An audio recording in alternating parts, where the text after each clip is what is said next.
Hi hello అందరికీ నమస్తే అండి. మీ రమా ప్రవీణ్. నేను ఇప్పుడు తీపి గారెలు చేసుకుందాం అనుకుంటున్నానండి. మినపప్పు తీసుకున్నానండి.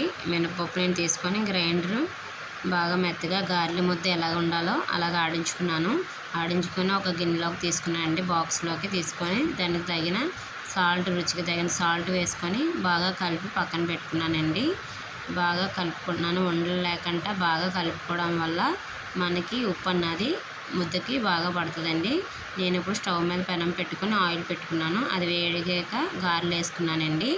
గారెలు బాగా వేగాలండి. స్లో మీడియంలోని మెత్తగా వేగాలండి. ఇది నేను తొక్క మినపప్పు వేసుకున్నానండి.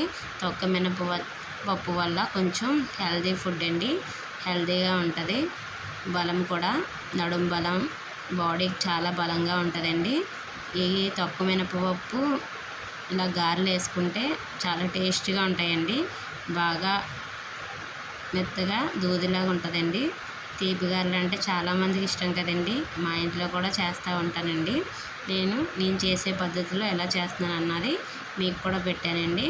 చూడండి, తిప్పుకున్నాను. గారెలు బాగా వేగిపోయినాయండి. వేగిపోయిన గారెలను ఇప్పుడు నేను పక్కన ప్లేట్లోకి తీసుకుందాం అనుకుంటున్నాను. పక్కన ప్లేట్లోకి తీసుకుంటున్నానండి. మొత్తం గారెలన్నీ ఇలాగే వేయించుకుంటున్నాను. గారెలు వేయించుకున్న తర్వాత ఒక పక్కన పెట్టుకొని ప్లేట్లోని ఆయిల్ అంతా దానికి డ్రై అయిపోతుందండి. డ్రై అయిపోయిన తర్వాత నేను ఇప్పుడు పక్కన బెల్లం పెట్టుకొని బెల్లం కూడా తరుక్కుంటున్నానండి. బెల్లం ముద్ద చూడండి, ఆ బెల్లం దిమ్మని మెత్తగా ముక్కల్లాగా తరుముకొని నేను ఇప్పుడు ఒక బాండీలోని వేసుకొని ఆ బెల్లాన్ని పాకం తీసుకుంటున్నానండి. స్టవ్ మీద పెట్టి పాకం తీసుకుంటున్నాను. ఆ స్టవ్ మీద పెట్టి పాకం తీసుకోవడం వల్ల ఉండలు లేకుండా మెత్తగా పాకం తీసుకుంటున్నానండి. ఆ పాకం తీసుకొని మెత్తగా పాకం వచ్చిన తర్వాత ఇప్పుడు దాంట్లోకి నేను ఒక కప్పుడు షుగర్ కూడా వేసుకుంటున్నానండి. షుగర్ వేసుకోవడం వల్ల బెల్లం టేస్ట్, షుగర్ టేస్ట్ చాలా బాగుంటుందండి. గారికి పడితే చాలా టేస్ట్గా ఉంటుంది, స్మూత్గా బాగుంటుందండి. అందుకని నేను ఎలా వేసుకుంటాను.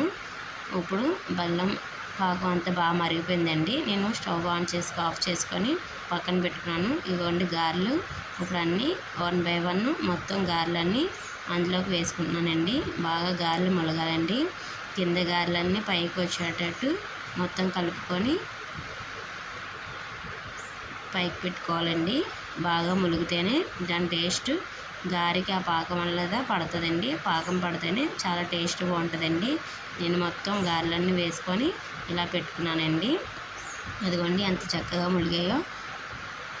మొత్తం అంతా రెసిపీ పూర్తి అయిపోయిందండి.